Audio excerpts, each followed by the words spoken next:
Karl Popper is one of the few recent philosophers to develop big, original ideas. He explained how intelligence, learning, and science can work. The key is an evolutionary process that corrects errors. He proposed a solution to the problem of induction, refuted justificationism, and embraced fallibilism. Popper lived from 1902 to 1994 and worked in academia. He published many books and papers. His philosophy is called critical rationalism, or CR for short. CR focuses on topics like knowledge, science, and rationality. I've tried to improve and build on CR with my own critical fallibilism. CR advocates fallibilism, which says that no matter how confident we are, we can never have a 100% guarantee that an idea is true. We could always have made a mistake. And mistakes are actually common. To deal with our fallibility, we should focus on finding and correcting errors. We can always keep making progress rather than reaching infallible perfection and being done. This is a companion video for my CR overview essay. The essay is linked below and visible on the right. People think of evolution as a biological theory about plants and animals, but evolution is really a theory about replicators. Evolution explains where complexity or design can come from. A wolf appears designed to be good at hunting, so there's a mystery there about what caused that, which isn't present when you look at a rock. Evolution's answer is replication with variation and selection. That isn't CR's unusual claim. You can find it in the writings of mainstream biologists like Richard Dawkins. CR says that the appearance of design, or of complexity that fits a purpose, is knowledge. So evolution addresses the central problem in epistemology of how knowledge is created. People often assume that evolutionary epistemology is a metaphor, but it's entirely literal. Ideas are replicators, which are varied and selected within a brain. In biology, it's well known that no one has ever come up with a reasonable alternative to evolution. It's really hard to think of anything else that might work. The few alternatives are bad explanations, like intelligent design or spontaneous generation. CR says the situation in epistemology is the same. There are no reasonable alternatives to evolution, and there never have been any. And if there were any alternative theory of how knowledge is created besides evolution, then it would also apply to biology. If induction can't provide a possible explanation of the origin of species, then it's wrong, because the origin of species is a matter of the creation of new knowledge. So what should we do if we learn by evolution? Critical thinking and critical discussion. We need to look for errors and try to correct them. In biological evolution, the errors often lead to death. In thinking, we need to metaphorically kill our errors with refutations and change our minds. There's also a logical asymmetry between criticism and supporting arguments, which makes criticism superior. A single error can show an idea is wrong, but thousands of supporting arguments can't prove it's true. This is well known with counterexamples. The claim, all ravens are black, would be refuted by observing one orange raven. But observing thousands of black ravens doesn't tell you that all ravens are black, nor does it give that claim a high probability. So criticism can be very logically effective, while it's unclear that support does anything useful in terms of logic. CR says to look for errors. We should prefer ideas we can't find anything wrong with over ideas that we know errors with. One of the main problems in epistemology is how to evaluate ideas and decide which are correct or good, and CR's critical approach provides an answer.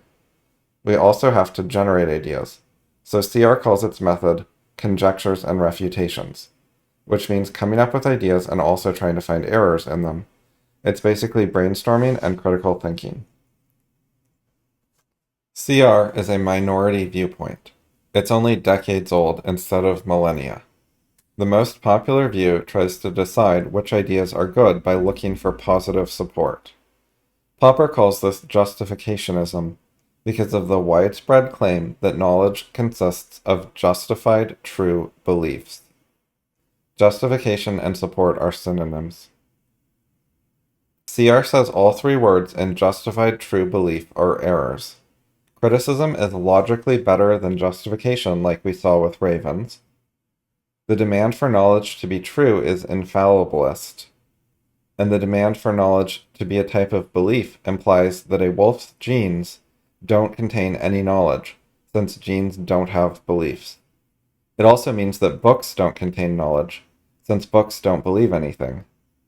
While that viewpoint is popular with academic philosophers, many people advocate justification without insisting on the true and belief parts.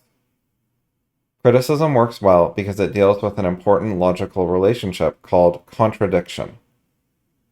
Criticisms can contradict the ideas they criticize. Not all criticisms use contradiction, which is one of the improvements I've developed. I said to stop using weaker criticisms that don't contradict the idea they criticize. Justification doesn't work well because it doesn't use an important logical relationship. Supporting evidence for a theory is merely consistent with it.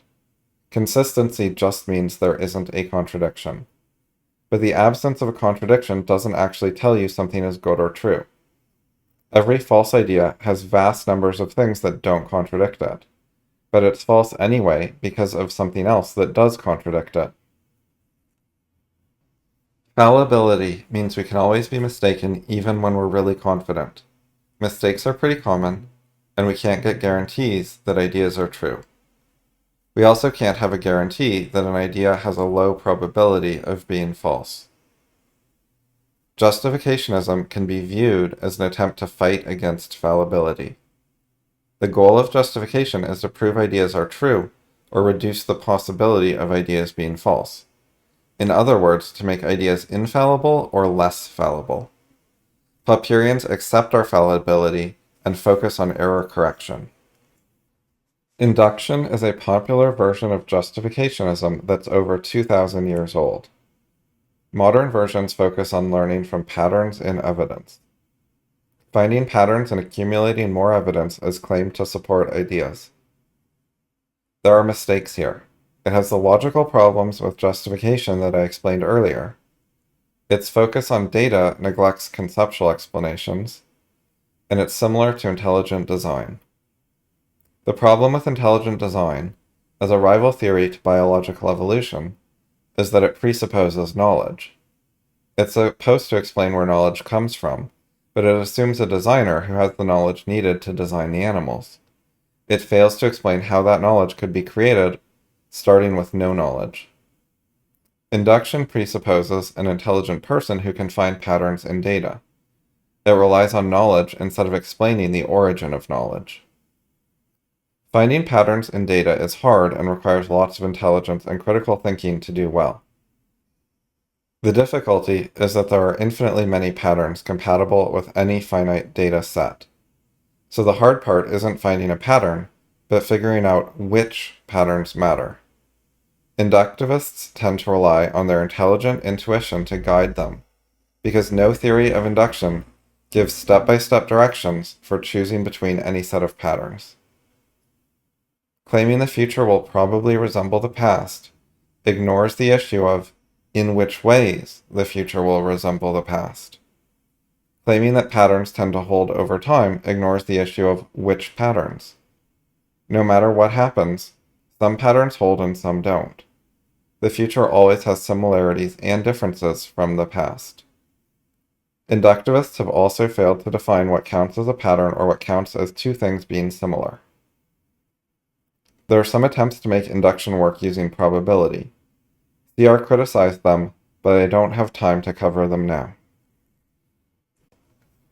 CR also says to consider how observation itself works. We interpret the data from our senses using our ideas rather than just seeing raw data. Our interpretations may be mistaken, so our observational evidence is all fallible. This is another difficulty facing induction. CR handles the fallibility of everything well because its basic method is to look for errors, which is an appropriate way of dealing with fallibility, since fallibility means the capability to make errors. We can summarize CR's rejection of justificationism by saying that non-contradiction isn't an effective logical tool. Contradiction works better. So CR advocates negative arguments and rejects positive arguments. My philosophy, critical fallibilism, makes an improvement to CR here. CR accepted the common view that arguments can be strong or weak. But what is a weak criticism? It's a criticism which doesn't contradict what it's criticizing. So I concluded that we should use decisive criticisms that make use of contradiction. Criticisms that merely try to weaken an idea without contradicting it are no better than justifications. We could make a mistake when determining that two ideas contradict. Our knowledge of contradiction is fallible. How does CR handle this? It focuses on errors that someone has found, not just potential errors. Fallibility means you may look for errors anywhere because nothing is fully safe. But you have to actually find something you think is an error before you reject an idea. Another question people have is how to deal with someone who keeps making up new ideas every time you refute one. It's pretty easy to make up an infinite stream of ideas if you aren't concerned with quality. A solution is criticizing categories of ideas instead of individual ideas. If someone is mindlessly making up a series of ideas following some simple pattern, then you can criticize the pattern. For example, someone might claim an alien came and shot you with a hallucination ray gun. And that's the real explanation for the outcome of your science experiment. If you refute it, he might come up with a new idea. 2 aliens came and shot you with a hallucination ray gun. If you refute that, he could claim it was 3 aliens. He could say 4 next time and keep changing the number indefinitely. The solution is to criticize all arbitrary explanations of experimental results in terms of alien ray guns. If your rebuttal depended on the specific number of aliens and didn't apply to other numbers, then it would actually be reasonable to propose 5 aliens since it's not refuted yet. If your criticism lacks the generality to cover 5 aliens, that is a weakness in your thinking which you should thank him for bringing up. To learn more, you can read my full essay, linked below. Karl Popper wrote books about critical rationalism, but they take a long time to read. So I've also linked my recommendations for the best parts to read. And you can find my free essays at criticalfallibilism.com.